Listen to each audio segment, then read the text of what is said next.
আসসালামু আলাইকুম। আমি সাদিয়া আফরিন আপনাদের সবাইকে ওয়েলকাম করছি আমার আজকের ব্লগটি দেখার জন্য। আশা করছি ভালো লাগবে। যদি ভালো লাগে লাইক, কমেন্ট এবং সাবস্ক্রাইব করে পাশেই থাকবেন। তো আজকে আমি আপনাদের নিয়ে যাচ্ছি জামার রাতে, যেখানে হাজিগণ শয়তানের গায়ে পাথর মারবেন। তো আমার হাজব্যান্ড আমাকে এই ভিডিওটা পাঠিয়েছে। এটা ছিল শেষের দিন। তো শেষের দিন তারা 3টা শয়তানের গায়ে পাথর মারতে যাচ্ছেন। লক্ষ লক্ষ হাজি সবাই মিলে হেঁটে হেঁটে। হজের মধ্যে শয়তানের গায়ে পাথর মারা এটা হচ্ছে একটা গুরুত্বপূর্ণ একটা অংশ, আর এটা হচ্ছে ওয়াজিব। ইব্রাহিম আলাইসাল্লামকে আল্লাহ তাআলা যখন কোরবানি করতে বলেছিলেন ইসমাইল আলাইসাল্লামকে, তখন শয়তান তাকে বিভিন্ন আল্লাহ তাআলার আদেশ মানতে বাধা দিচ্ছিলেন। তো সেই থেকেই এখানে শয়তানের স্তম্ভগুলো এখানে বানানো হয়েছে এবং এখানে হাজিরা যান এবং হাজিরা গিয়ে এই শয়তানের গায়ে পাথর মারে। এবং এখানে 3টি স্তম্ভ আছে, যেখানে হাজিরা গিয়ে 3টি স্তম্ভে পাথর মারে, একটা বড়, একটা ছোট এবং একটা মাঝারি। তো এই তো হাজিরা হেঁটে হেঁটে যাচ্ছেন। আর প্রচণ্ড গরম ছিল এবং প্রচণ্ড রোদ ছিল ওই দিন। আমার হাজব্যান্ড বলছিলেন যে এটা 3য় দিন ছিল, জিলহজ মাসের 10 তারিখ থেকে শুরু করে পরপর আরও 2 দিন, টোটাল 3 দিন শয়তানের গায়ে পাথর মারতে যেতে হয়। তো আমার হাজব্যান্ড বলছিলেন যে তারা যেদিন গিয়েছিলেন 3য় দিন অনেক গরম ছিল, এই জন্য সৌদি সরকার তাদেরকে 8টার মধ্যে কমপ্লিট করতে বলেছে। 8টার পরে ওই জায়গাগুলো বন্ধ করে দেয়া হবে। তো হাজিরা হেঁটে হেঁটে যাচ্ছিলেন সবাই মিলে। তো 8টার মধ্যেই তারা পাথর মেরে আবার মক্কায় চলে যাবেন। এরপর তাদের বিদায়ী তাওয়াফ থাকবে। তো একে একে সব কিছু কমপ্লিট করেছেন আলহামদুলিল্লাহ। আমি যেদিন ভিডিওটি আপলোড করব সেদিন আসলে সব কিছুই তাদের কমপ্লিট করা হয়ে গিয়েছে। এরপর হাজিরা যাদের ফ্লাইট পেয়েছে তারা যার যার দেশে চলে গিয়েছেন, এবং যাদের ফ্লাইট এখনও পায়নি তারা ওখানে বিশ্রাম করছেন এবং বিভিন্ন জায়গায় ঘুরে ফিরে বেড়াচ্ছেন। তো প্রথম যেটা দেখা যাচ্ছে স্তম্ভটি, এটা হচ্ছে ছোট শয়তান যেটাকে বলে, সেটার স্তম্ভ। এখানে গিয়ে প্রথমে হাজিরা 7টা পাথর মারবেন। এরপর সামনের দিকে এগিয়ে যাবেন আস্তে আস্তে করে, এভাবে 3টা শয়তানের স্তম্ভতেই পাথর মারবেন তারা। আর যেহেতু তাদের তাওয়াফ করা শেষ হয়ে গিয়েছে, কোরবানি করে তাওয়াফ করেছেন হাজিরা, মাথা মুন্ডন করেছেন, এই জন্য হাজিদের আর তাদের এহেরাম পরতে হয়নি। তো এহেরাম ছাড়াই তারা তাদের পোশাকেই চলে গিয়েছিলেন, এদিকে পাথর মারছিলেন। আমি আসলে এটা এইভাবে সরাসরি কখনো এইভাবে দেখিনি, এই প্রথমবারই দেখছিলাম 3টা স্তম্ভতে এভাবে করে পাথর মারছিলেন। হাজিরা 3 রাত্র মিনায় এবং 1 রাত মুজদালিফায় কাটিয়েছেন এবং আরাফার ময়দানে গিয়ে ক্ষমা প্রার্থনা করেছেন।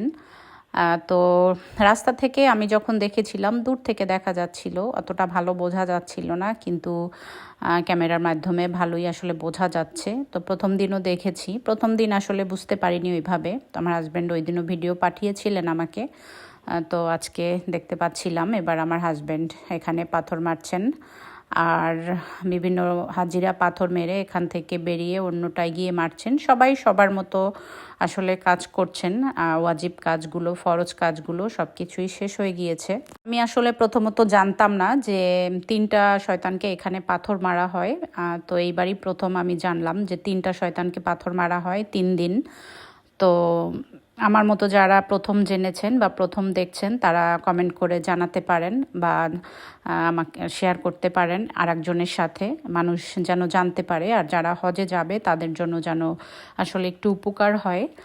হজ সম্পর্কে আসলে বিস্তারিত যতটুকু জানি ততটুকু আসলে না, কিন্তু আরও বেশি আসলে জানা উচিত বা জানা দরকার। কারণ যারা হজে যাচ্ছেন তারা তো সব কিছু করে আসছেন, দেখে আসছেন। আর যারা না যেতে পারছেন বা ভবিষ্যতে যাওয়ার চিন্তা আছে, তাদের যদি টুকটাক কিছু জানা থাকে একটার পর একটা বা কোনটার পরে কি, তখন আর আসলে সমস্যাগুলো হয় না, বিভিন্ন ধরনের যে সমস্যা হয়ে থাকে। তো যাই হোক, এই তো এরপরে এখানে এসেছে, এটা মধ্যম যে শয়তান যেটা বলে, সেখানে স্তম্ভতে এখানে পাথর মারছিলেন শয়তান। ইব্রাহিম আলাইসাল্লামকে পরপর 3 দিন তাকে বিভিন্নভাবে বিরক্ত করছিলেন, আল্লাহর আদেশগুলো যেন না মানা হয়। আল্লাহ যে কোরবানি করতে বলেছিলেন তার ছেলেকে, এটা যেন করা না হয়। তো সেই উদ্দেশ্যেই আসলে এগুলো বানানো। তো হাজিরা যেভাবে যে ন্যায় করে আসলে পাথরগুলো মারছেন, তাদের মনে যে ধরনের দোয়া বা যে ধরনের ইচ্ছা, আল্লাহ তাআলা যেন এগুলো পূরণ করে। আর শয়তানের ধোঁকা থেকে যেন আমাদের সবাইকে আল্লাহ তাআলা দূরে সরিয়ে রাখে, এটাই আসলে দোয়া করি। তো এই তো মেজো শয়তান যেটা, এটার গায়ে পাথর মারা চলছে। এখানে লক্ষ লক্ষ হাজি এসেছেন, আর এটা রাত থেকেই, ফজরের নামাজ থেকেই শুরু হয়েছে। তো আমার হাজব্যান্ড বলছিলেন যে তিনি সকাল 8টার মধ্যেই ওখানে গিয়েছিলেন। তো এই তো আর এরপর আবার হাঁটতে হাঁটতে যেটা বড় শয়তান, সেটার কাছে যাবেন, সেখানে গিয়ে পাথর মারবেন। তো এভাবেই 3 দিন পর্যন্ত এখানে চলছে। লক্ষ লক্ষ হাজি এবং লক্ষ লক্ষ পাথরও জমা হচ্ছে। পাথরগুলো আবার সৌদি গভর্নমেন্ট এগুলোকে নিয়ে এগুলো ওয়াশ করে পরবর্তী হজের জন্য তারা এটাকে রাখে। তো যেগুলো মারার জন্য উপযুক্ত এগুলো আলাদা করে রাখে। তো যাই হোক, এই তো দেখতেই পাচ্ছেন একেবারে কাছাকাছি থেকে জিনিসটা আসলে দেখানো হচ্ছে। যাদের আসলে যাওয়া হয়নি বা ভবিষ্যতে যাওয়ার ইচ্ছা আছে, তারা দেখে নিতে পারেন।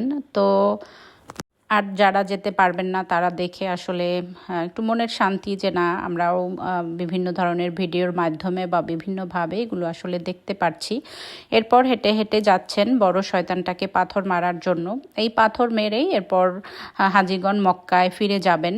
আর মিনাতে আর তাদেরকে যেতে হবে না, মিনার তাঁবু থেকে তারা চলে এসেছেন। এরপর মক্কায় গিয়ে বিদেয় তওয়াফ করে এরপর যে যার মতো যার দেশে বা যার যার স্থানে চলে যাচ্ছেন। তো এখানে দেখতেই পাচ্ছেন আপনারা, খুব সুন্দর ব্যবস্থা, বিভিন্ন জায়গায় ফ্যান লাগানো, এবং হাজিদের যেন কষ্ট না হয় এই জন্য সৌদি সরকার ভালোই ব্যবস্থা করেছেন। এবার নিউজে দেখতে পাচ্ছিলাম যে ভালোই মোটামুটি সব কিছু ব্যবস্থাপনা খুব ভালোই ছিল। তো সবাই সবার মতো করে হেঁটে হেঁটে যাচ্ছিলেন। আর এই তো বড় শয়তানটা দেখা যাচ্ছে। এরপর এটার গায়ে পাথর মারা হবে হাজিদের সুবিধার জন্য। এখানে তাঁবু দিয়ে এভাবে রাখা হয়েছে যেন তাদের মানে গরমটা আসলে একটু কম লাগে। আর সৌদি আরবে যারা যায়নি বা যারা গিয়েছেন তারা তো জানেন ওখানে যে গরমটা কতটা পরিমাণে থাকে। তো যাই হোক, এই তো বড় শয়তানটার গায়ে পাথর মারা চলছে। সবাই আসলে ওখানে গেলে মন মতোই আসলে পাথর মেরে আসে, যেন শয়তানের ধোঁকা না দিতে পারে। আসলে শয়তানের ধোঁকা তো আমাদের পদে পদেই পড়তে হয়। তো হাজিদের আল্লাহ তাআলা যেন যে হজ করে এসেছেন হজ কবুল করেন, এবং শয়তানের ধোঁকা থেকে সবাইকেই দূরে রাখেন, এবং প্রত্যেকটা হাজিদের ফ্যামিলিকে যেন আল্লাহ তাআলা হেফাজত করে, এবং তাদের মনের যে ইচ্ছা, মনের যে চাওয়া, সেগুলো পূরণ করে। তো যাই হোক, এই তো পাথর মারা চলছে। এখানে দেখতেই পাচ্ছেন সব হাজিরা এক এক করে পাথর মারছে, আর অনেকগুলো বোতল এভাবে করে রেখে গিয়েছে। তো আমার হাজব্যান্ডও পাথর মারছিলেন এক এক করে, 2টা গায়ে মেরে এসে এরপর 3 নাম্বারটা মেরে এরপর শেষ করবেন। তো আলহামদুলিল্লাহ, আমার হাজব্যান্ডের যাওয়া উপলক্ষে মোটামুটি মক্কা, মদিনা এবং আরও বিভিন্ন জায়গায় বিভিন্ন কিছু মোটামুটি তার যাওয়া উপলক্ষে আমাদেরও দেখা হলো, আমরাও দেখতে পারলাম। কারণ আমরা যখন গিয়েছিলাম ওমরা করার জন্য, ওমরাতে তো মিনা, আরাফা এবং মুজদালিফা এই জায়গাতে কোনো কাজ থাকে না, জামারাতেও যেতে হয় না। তো এই জন্য শুধু ওমরাতে হচ্ছে শুধু তাওয়াফ এবং সাই করা। তো এই জন্য আমাদের আসলে এগুলো দেখা হয়নি, দূর থেকেই শুধু দেখে চলে এসেছি। এই ধরনের কার্যক্রম আমাদের করা হয়নি। তো যাই হোক, ভবিষ্যতে আল্লাহ তাআলার কাছে একটাই প্রার্থনা যে ভবিষ্যতে গিয়ে যেন আবার ফ্যামিলি সহ সবাই মিলে হজ করে আসতে পারি। আল্লাহ তাআলা যেন হায়াতে বরকত দেন, এবং সেইভাবে সামর্থ্য অনুযায়ী আমরা গিয়ে সবাই করতে পারি।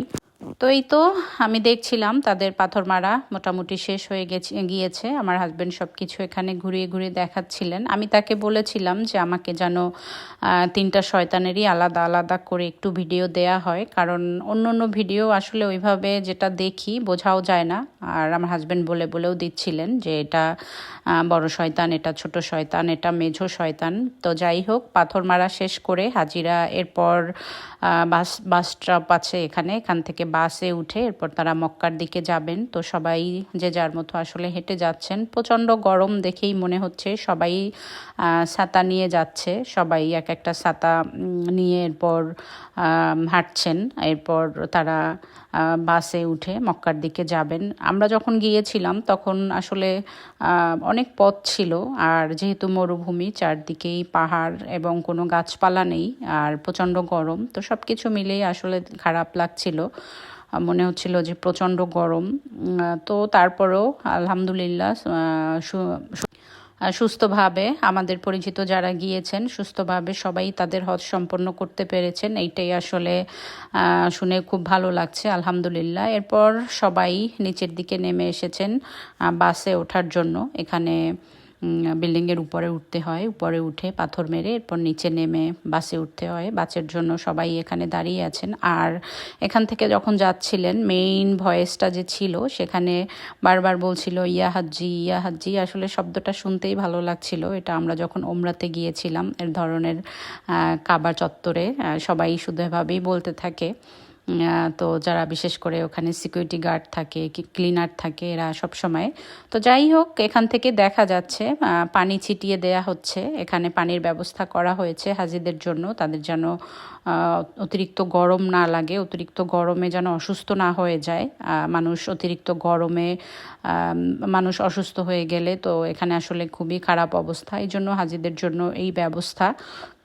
তো এই জন্য আসলে বারবার বলছিলাম যে আসলে সামর্থ্য থাকলে সবাইকেই অল্প বয়সে গিয়ে হজ করে আসা উচিত, যেহেতু যাদের টাকা পয়সা আছে আর যাদের শারীরিক শক্তি আছে তাদের জন্য হজ একবারের জন্য ফরজ কাজটা যত তাড়াতাড়ি আসলে করে আসা যায় এটাই ভালো।